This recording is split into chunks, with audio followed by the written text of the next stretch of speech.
क्यों एक बादशाह को एक फकीर से डर लगने लगा था। एक ऐसा सूफी जो बगैर कपड़ों के सड़कों पर रहता था और कहता था मैं हक हूं। उसके सर को काट दिया गया। वो सर जमीन पर गिरा नहीं, बल्कि वो सर अपने हाथ में लेकर चलने लगा और कहने लगा मैं बारगाहे नबूवत में औरंगजेब की शिकायत करने जा रहा हूं। क्या आप जानते हैं हजरत सरमद को कत्ल क्यों किया गया? क्या सिर्फ इसलिए कि वो सच बोलते थे? वो क्यों बेलिबास रहते थे? बादशाह औरंगजेब ने उन्हें मौत के घाट क्यों उतरवाया? कटे हुए सर से किस तरह की आवाजें आती थीं? वो सूफी सरमद जिसे लोग हिंदुस्तान का मंसूर हल्लाज कहते हैं, जिसने हक का नारा बुलंद किया और अपने लहू से सच की तहरीर लिख दी। क्या आप तैयार हैं एक ऐसे फकीर की कहानी जानने के लिए जिसे खुद बादशाह भी अपने लिए खतरा मानता था? दोस्तों, मैं बिलाल राज एक और ख़ास वीडियो लेकर आपकी खिदमत में हाजिर हूं। अगर अब तक आपने हमारे चैनल को सब्सक्राइब नहीं किया है तो फ़ौरन कर लें, और अगर आप ये वीडियो फेसबुक पर देख रहे हैं तो हमारे पेज को फॉलो करना ना भूलें, ताकि ऐसी ही अहम और मालूमाती वीडियोस आप तक बराबर पहुंचती रहें। वीडियो को पूरा देखें, लाइक करें और अपने दोस्तों के साथ शेयर ज़रूर करें। चैनल को ज्वाइन करें, आपका ताउन और मोहब्बत ही हमारा हौसला है। आइए आज की वीडियो का आगाज करते हैं। हजरत सूफी सरमद शहीद के बारे में किताबों में बहुत कम मिलता है। कहीं भी आपकी जिंदगी के बारे में तफसील से नहीं मिलता। बयान किया जाता है कि आप 1618 ईस्वी को ईरान के शहर काशान में एक यहूदी खानदान में पैदा हुए थे। बचपन से ही आपको इल्म हासिल करने का बहुत शौक था, क्योंकि आप एक रईस खानदान से थे। इसलिए इल्म हासिल करने में आपको किसी दुश्वारी का सामना न करना पड़ा। आप बहुत ज़हीन और इल्म हासिल करने के शौकीन थे। आपने बचपन में ही यहूदियों की मजहबी किताब तौरेत शरीफ को हिफ्ज कर लिया था। उसके बाद इंजील और ईसाई मजहब की दूसरी किताबों का गहराई से मुताला किया।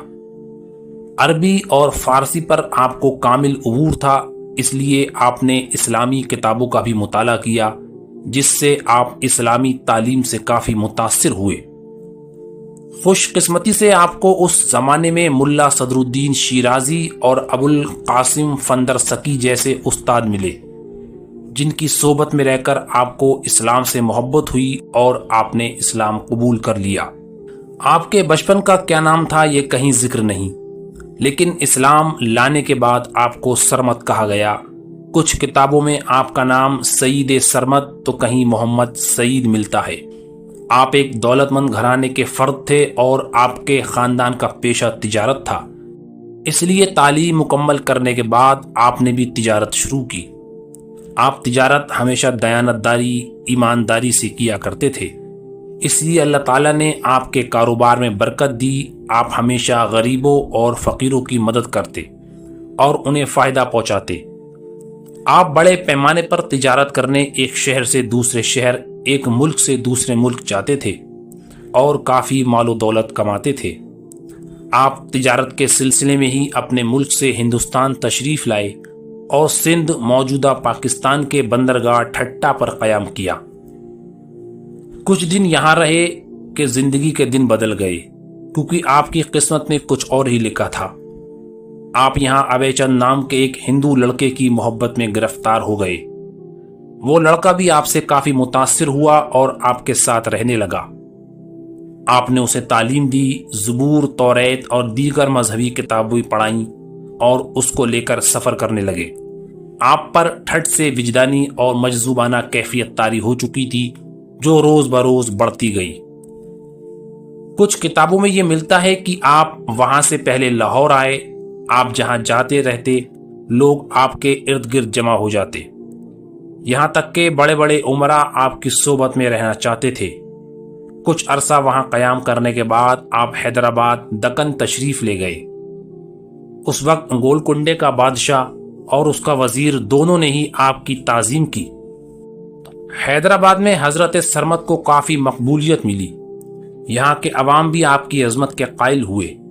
दबिस्तान मजहब के मुसन्निफ ने हैदराबाद में आपसे मुलाकात की थी, وہ لکھتا ہے کہ ایک مجمع میں میرے سامنے حضرت سرمد نے ایک شخص میر جملہ کو ترقی کی دعا دی اور دوسرے شخص شیخ محمد کی موت کی پیشگوئی کی۔ آپ کے دونوں فرمان حرف بحرف صحیح ثابت ہوئے۔ میر جملہ بنگال کا گورنر بنا اور شیخ محمد نے مرنے سے پہلے سرزمین حجاز جانا چاہا، پر ساحل عرب کے قریب ایک ہولناک طوفان میں اس کا جہاز تباہ ہو گیا اور وہ مارا گیا۔ حیدرآباد میں آپ اپنے عقیدت مندوں کو رباعیہ سناتے۔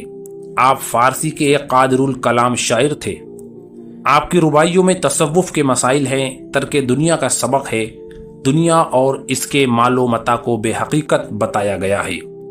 محفل اولیاء میں تحریر ہے کہ آپ اس لڑکے ابے چند کے ساتھ دہلی آ کر حضرت ہرے بھرے شاہ کی خدمت میں حاضر ہوئے۔ یہ دونوں لوگ ان کے مرید ہوئے۔ حضرت سرمد کی دنیا اب بدل چکی تھی۔ عشق مجازی عشق حقیقی کا روپ لے چکا تھا۔ لڑکے کی محبت اب آپ کو عشق الہی کے دروازے تک لے آئی تھی، جہاں آپ دیوانہ وار کیف و مستی کے عالم میں کھڑے تھے۔ عشق کی یہ زمین ٹھٹ میں ہی تیار ہو چکی تھی۔ اس میں بس بیج ڈالنے کی کمی تھی جو حضرت ہرے بھرے شاہ کی نگاہ ولایت نے ڈال دیا تھا۔ اب آپ پر ہر لمحہ ایک وجدانی کیفیت طاری رہتی۔ تجارت، مال و متاع، دنیا و مافیہ سے آپ بیگانے ہو چکے تھے۔ جذب کا ایسا غلبہ ہوا کہ مجذوب ہو گئے۔ تن بدن کا ہوش نہ رہا۔ دنیاوی لباس کو ترک کر کے لباس فطری میں برہنہ رہنے لگے۔ وہ لڑکا اب بھی آپ کے ساتھ رہتا تھا اور آپ برہنہ اس کے ساتھ دلی میں گھومتے رہتے۔ اس وقت ہندوستان میں مغل بادشاہ شاہجہاں کی حکومت تھی۔ اس بات کا سب میں شورا ہوا کہ ایک فقیر مجذوب برہنہ ہو کر ایک نوجوان لڑکے کے ساتھ گھومتا پھرتا ہے۔ حاکم نے اس لڑکے کو بلایا اور اس کے کوڑے مارے اور ہدایت دی کہ آئندہ سرمد کے ساتھ نہ رہے۔ ساتھ ہی کپڑے پہنا کر حضرت سرمد کو بھی بادشاہ کے دربار میں پیش کیا گیا اور دھمکایا گیا۔ حضرت سرمد نے بڑی دلیری سے کہا کہ تو ظاہر میں کیا سمجھتا ہے؟ وہ کوڑے تو نے اس کو نہیں مارے بلکہ میری پیٹھ پر مارے ہیں۔ یہ کہہ کر اپنی پیٹھ سے کپڑا ہٹایا تو لوگوں نے دیکھا کہ آپ کی پیٹھ پر کوڑوں کے نشان موجود ہیں۔ آپ نے کوڑوں کے نشان دکھاتے ہوئے فرمایا، لے دیکھ لے، وہ اور میں ایک ہیں۔ اس واقعے کے بعد پوری دہلی میں حضرت سرمد کی شہرت ہو گئی۔ لوگ آپ سے عقیدت رکھنے لگے۔ آپ جہاں بیٹھ جاتے وہاں آپ کے چاہنے والوں کا میلہ لگ جاتا۔ ایک مخلوق تھی جو آپ کے لیے ٹوٹ پڑتی۔ سال ہا سال ایسی گزر گئے۔ آپ کی شہرت برابر بڑھتی چلی گئی۔ آپ سے کرامات بھی بے شمار ظاہر ہوتی تھی۔ آپ اپنی مستی کی حالت میں اکثر جامع مسجد کی سیڑھیوں کے سامنے پڑے رہتے۔ ہجوم آپ کو گھیرے رہتا۔ بعض اوقات آپ غائب ہو جاتے اور کچھ دیر بعد پھر نمودار ہو جاتے۔ شہزادہ دارا شکو جو اولیاء و صوفیہ کا بڑا عقیدت مند تھا، آپ سے عقیدت رکھنے لگا تھا، اکثر وہ آپ کی صحبت میں آ کر فیض حاصل کرتا۔ بادشاہ شاہجہاں کو جب خبر ہوئی کہ اس کا بیٹا دارا شکو اسی مست فقیر سرمد کے پاس جاتا ہے تو اس نے اپنے کوتوال عنایت خاں کو حکم دیا کہ جا کر تفتیش کرو کہ یہ فقیر کس مرتبے کا انسان ہے، کیا یہ واقعی اس قابل ہے کہ اس کی زیارت کی جائے، جیسا لوگ اسے سمجھتے ہیں یہ ویسا ہے بھی یا نہیں۔ چنانچہ شاہی حکم پر کوتوال حضرت سرمد کی تفتیش کو نکلا۔ پہلے تو یہ حالت تھی کہ حضرت سرمد ہر وقت جامع مسجد کے سامنے پڑے رہتے تھے، لیکن جب کوتوال انہیں ڈھونڈ رہا ہے لیکن حضرت سرمد اب کہیں نظر نہیں آتے۔ کئی دن اور ہفتے گزر گئے۔ کوتوال اور اس کے سپاہیوں نے ہر جگہ آپ کو ڈھونڈا پر آپ کہیں نظر نہ آئے، اور جس دن کوتوال نے تھک ہار کر آپ کی تفتیش ختم کی، اسی دن آپ پھر وہی جامع مسجد کے سامنے لوگوں کو نظر آنے لگے۔ اسی کیف و مستی کے عالم میں آپ کو ایک زمانہ گزر گیا۔ بادشاہ شاہجہاں نظر بند ہو گئے اور ہندوستان کی حکومت اورنگزیب عالمگیر کے ہاتھوں میں آ گئی۔ شہزادہ دارا شکو حضرت سرمد کو اپنا پیر و مرشد کہتا تھا، اس لیے دارا شکو کے قتل کے بعد اورنگزیب عالمگیر حضرت سرمد کو بھی راستے سے ہٹانے کی سوچنے لگے۔ ایک بار بادشاہ اورنگزیب جامع مسجد میں جماعت سے نماز پڑھ رہے تھے۔ لوگوں نے زبردستی حضرت سرمد کو کپڑے پہنا کر جماعت میں کھڑا کر دیا۔ दूसरी रकत में ही हजरत सरमद नियत तोड़कर चिल्लाने लगे कि जो इमाम की नियत है वो मेरे पाँव के नीचे। नमाज के बाद लोग पूछने लगे कि ये क्या हरकत थी। बादशाह औरंगजेब आलमगीर भी गुस्से से गजबनाक हो गए तो जनाब सरमद फरमाने लगे कि ऐसे इमाम के पीछे क्या नमाज पढ़ूं जिसे हुजूर कल्ब हासिल न हो, जो ये ख्याल करता हो कि आज बादशाह जमात में शामिल है, अच्छी तरह नमाज पढ़ाऊंगा तो इनाम में बहुत दौलत मिलेगी, हालांकि ये दौलत तो मेरे कदमों के नीचे थी। हजरत सरमद की तस्दीक के लिए उस जगह को खोदा गया तो वहां से बहुत बड़ा खजाना निकला। इमाम साहब ये देखकर बड़े शर्मिंदा हुए और औरंगजेब आलमगीर भी खामोश हो गए। आपकी इस करामत की धूम मच गई और दिल्ली वाले आपके और ज्यादा मुतकिद हो गए। औरंगजेब का बचाव करने वाले लोगों ने लिखा है कि औरंगजेब आलमगीर आपके काफी कमालात देखकर आपके मर्तबे से वाकिफ हो चुके थे, लेकिन वो शरीयत के बड़े पाबंद थे और वो हजरत सरमद की इस बेराह रवी को बर्दाश्त नहीं कर सकते थे। उन्हें डर था कि हजरत सरमद की इन कारनामों से शरीयत में रखना पड़ सकता है, इसलिए उन्होंने हजरत सरमद को काफ़ी बार समझाने की कोशिश की, लेकिन हजरत सरमद इश्क इलाही के गलबे में ऐसे चूर थे कि उन पर कोई असर नहीं हुआ। बाज़ तारीख दानों ने लिखा है कि औरंगजेब आलमगीर हजरत सरमद से इसलिए नफरत करते थे क्योंकि वो उनके भाई दारा शिको के दोस्त और रहबर थे, और दारा शिको हजरत सरमद को अपना पीरो मुर्शिद कहता था। हजरत सरमद ने दारा शिको को सल्तनत की बशारत भी दी थी। ये सल्तनत कौन सी थी इस राज को अल्लाह वाले ही बेहतर जाने, लेकिन बज़ाहिर ये बशारत पूरी नहीं हुई क्योंकि दारा शिको को उनके भाई औरंगजेब आलमगीर ने कत्ल करा दिया था और उनके सब साथियों को सजाएं दी, जिससे उनके बहुत से साथी दिल्ली छोड़कर भाग गए थे। दारा शिको के साथियों में अब हजरत सरमद ही थे जो पूरी आज़ादी और दिलेरी से दिल्ली में अपनी धाक जमाए हुए थे और हुकूमत की आंखों का कांटा बने हुए थे। इसलिए औरंगजेब किसी तरह भी हजरत सरमद को रास्ते से हटाना चाहते थे। उसके लिए उन्होंने अपने दरबारी आलिम मुल्ला कवी को इस बात पर आमादा किया। मुल्ला कवी एक खुश्क मौलवी था जिसे फ़कीरों और सूफिया किराम से सख्त बैर था। उसने उलमा को भड़काया और हजरत सरमद के खिलाफ फतवा कत्ल देने के लिए उन्हें वर्गलाया। दरबारी उलमा को बुलाया गया। उन्होंने हजरत सरमद को काफिर करार देने के लिए उन पर इल्ज़ाम लगाए कि सरमद बरहना रहते हैं, जो कि इस्लाम के उसूलों के खिलाफ है। सरमद कलमा तैयबा पूरा नहीं पढ़ते, सिर्फ ला इलाहा कहते हैं, जिसका मतलब खुदा की हस्ती का इनकार है। तीसरा इल्ज़ाम लगाया कि सरमद रसूलुल्लाह सल्लल्लाहु अलैहि वसल्लम की मेराज के मुनकिर हैं। औरंगजेब आलमगीर के दरबार में हजरत सरमद को उलमा के रूबरू पेश किया गया और उनके सामने ये 3 इल्ज़ाम रखे गए और इस पर जवाब देने को कहा गया। सरमद ने बरहना रहने के जवाब में फारसी की एक रुबाई पढ़ी, जिसका मतलब था कि अल्लाह ने हमें आजमाइश में मुब्तला किया है, परेशानियां अता की हैं, जिसे उसने मुनासिब समझा उसे नेमतों का लिबास अता फरमाया, और जिस बेऐब को चाहा उसे नंग यानी फक्र व महरूमी का लिबास अता फरमाया। दूसरा इल्ज़ाम यानी कलमा मुकम्मल ना पढ़ने का ये जवाब दिया कि मैं अभी नफ़ी की मंजिल में हूँ और दीदारे हक से महरूम हूँ। जब अल्लाह ताला का दीदार होने पर इस बात की मंजिल पर पहुँच जाऊँगा तो कलमा पूरा पढ़ूँगा। फिर सरकार दो आलम सल्लल्लाहु अलैहि वसल्लम की मेराज के बारे में आपने एक रुबाई पढ़ी, जिसका मफहूम था कि जो शख्स हकीकत के रास्ते पर चल पड़ता है वो आसमान से भी ज़्यादा बुलंद हो जाता है। ये मुल्ला कहते हैं कि हज़रत मोहम्मद सल्लल्लाहु अलैहि वसल्लम आसमान की तरफ गए, मगर बातनी हकीकत जानने वाला सरमद कहता है कि आसमान खुद हुजूर की खिदमत में हाजिर हुआ। मुल्ला कवी ने आपसे पूछा कि तुमने दारा शिको को सल्तनत की बिशारत दी थी, वो पूरी क्यों ना हुई? आपने इसके जवाब में फरमाया, शैतान कवी अस्त। आपके इन जवाबात से उलमा में खलबली मच गई। आपकी इन रुबाइयों को उलमा ने इतना बड़ा चढ़ाकर पेश किया कि उनसे ज़ाते बारी ताला का इनकार और तौहीन रिसालत का मफहूम निकाला اور آپ پر کفر کا فتویٰ لگا کر آپ کے قتل کا فرمان جاری کر دیا۔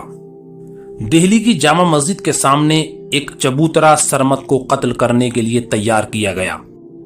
بیان کیا جاتا ہے کہ سرمد کے ایک عبداللہ نامی درویش دوست نے حضرت سرمد کو مشورہ دیا کہ اب بھی جان بچ سکتی ہے، کلمہ پورا پڑھ لو اور کپڑے پہننا شروع کر دو۔ لیکن مست و الست سرمد کو جان کی کوئی پرواہ نہیں تھی۔ انہوں نے ایک ربائی پڑھ کر اپنے دوست کو جواب دیا۔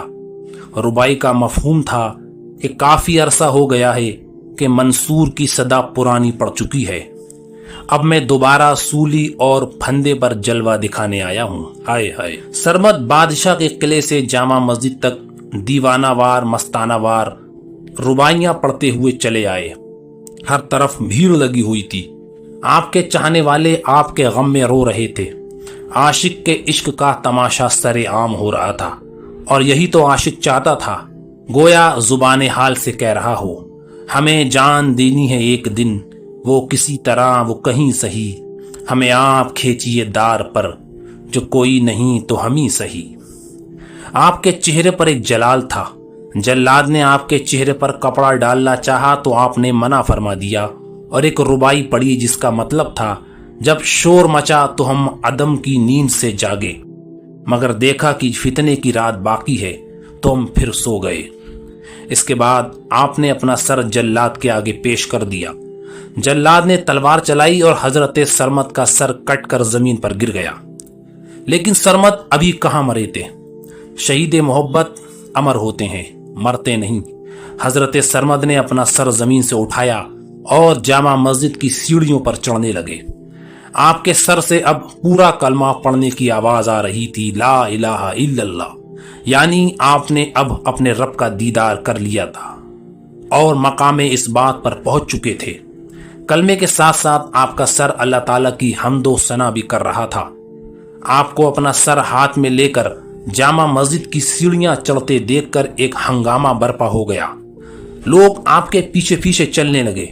مسجد کے اندر سے آپ کے پیر و مرشد حضرت ہرے بھرے شاہ باہر تشریف لا رہے تھے۔ انہوں نے آپ کو دیکھا تو پوچھا، سرمد یہ کیا کر رہے ہو؟ سرمد نے عرض کی، بارگاہ نبوت میں اورنگزیب کی شکایت کرنے جا رہا ہوں۔ آپ کے مرشد نے فرمایا کہ میں بھی بارگاہ نبوت سے آ رہا ہوں اور وہاں اورنگزیب کو چھوڑ کر آیا ہوں۔ میرے سامنے اورنگزیب نے نبی کریم صلی اللہ علیہ وآلہ وسلم کی بارگاہ میں عرض کی کہ حضور شریعت کے احترام میں نے یہ سب کچھ کیا ہے، ورنہ مجھے سرمد کے رتبے کے بارے میں پتا ہے۔